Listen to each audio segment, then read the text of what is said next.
সুপ্রিয় দর্শক, ইবিসিবি মেল জিজ্ঞাসায় আপনাদের সকলকে স্বাগত। আমার কাছে তো মেইল আসে বিভিন্ন সময়ে। আজকে একটি মেইল আসছে রাহেলা খাতুন নামদারের। লিখেছেন, ভাইয়া আপনার চ্যানেলের সব প্রোগ্রামে আমি দেখি, তা আপনার মাঝে মাঝে কান্না কান্না ভাব থাকে কেন? দয়া করে বলবেন কি? মিস রাহেলা, আপনাকে অনেক ধন্যবাদ। আসলেই কান্না কান্না ভাব না, আমার চেহারাটা এইরকম।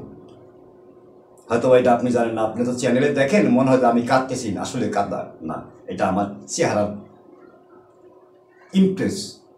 আমি আপনাকে ছোট্ট একটি কথা বলি। এই কান্নার কথাই যখন বললেন তখন বলি, কান্নার বিভিন্ন রূপ আছে, হয়তো বা আপনারা অনেকেই জানেন না।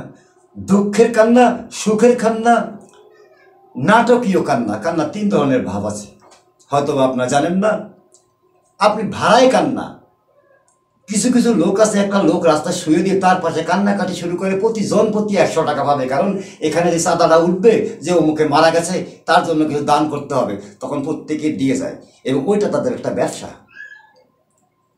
আবার মেয়ে মেট্রিক পাস করে মা খাইতে পারে না, টাকা নাই, সংসার অচল, এমন তো অবস্থায় মেয়ে মেট্রিক পাস করেছে, গোল্ডেন A+। মায়ের যেই মুখটা দেখলাম, তার চোখে জল জল করতেছে, এটা একটা আনন্দের কান্না।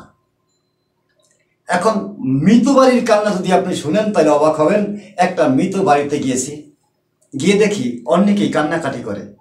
তখন সেখানে আমিও দাঁড়িয়ে দেখলাম কান্নার ডিজাইনেবল কান্না। কিছু ভদ্রলোক কাঁদতেছেন এভাবে, লিচু গাছ ধরে। তার দাদি মারা গেছে, দাদিকে ওনারা বিবি ডাকতেন, তো বিবি মারা গেছে, এই জন্য সে লিচু গাছ দিয়ে ধরিয়া কাঁদতেছে। কান্নার ডিজাইনটা এরকম ছিল।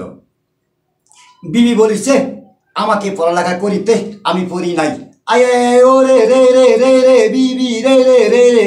আমি দাঁড়িয়ে গেলাম। মেয়ে কিন্তু গানের মিউজিকে কান্না। আসলে উনি কথাও বলেন এভাবে, হারিকেনের বলে সারিকেন, আবার বলেন হারমোনিয়ামের হারমোনিয়াম, আবার বলেন সাই স্কুলের শিশন দিয়া শেখ শিয়ালে সেও হয়েছে, মানে শেখ শিয়ালি স্কুলের পাশে টাকাটাই করছে। ঠিক ওই তার মুখের যে ইমপ্রেশনটা ওই কান্নায় চলে আসছে। যাক, এটা কোনো বিষয় না, হতেই পারে।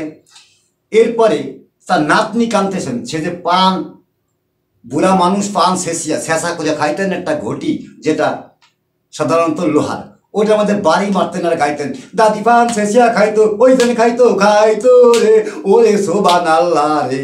আমি অবাক, এ আবার কেমন কান্না। যাক, সেখান থেকে বেরিয়ে আসলাম।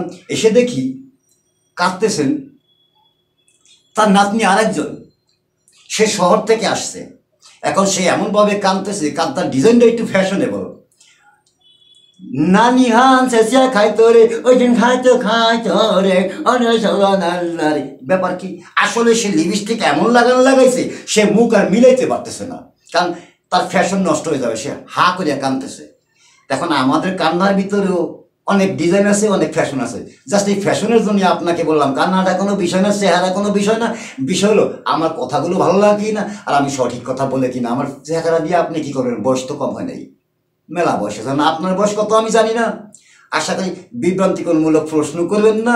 আপনি জানতে চাইলে আমি বলবো, এটাই আমার বিবেচ্য বিষয়। এর বাইরে কোনো কথা আমি আশা করি আপনাদের কাছ থেকে পাবো না। ভালো করে জানতে চাইলে অবশ্যই আপনাকে যতটুকু জানিয়ে দেওয়ার চেষ্টা করব, তথ্যপত্র সংগ্রহ করে এই কথাটা আপনাকে বলবো। ধন্যবাদ। আপনার মেইলের জন্য আমার জন্য দোয়া করবেন।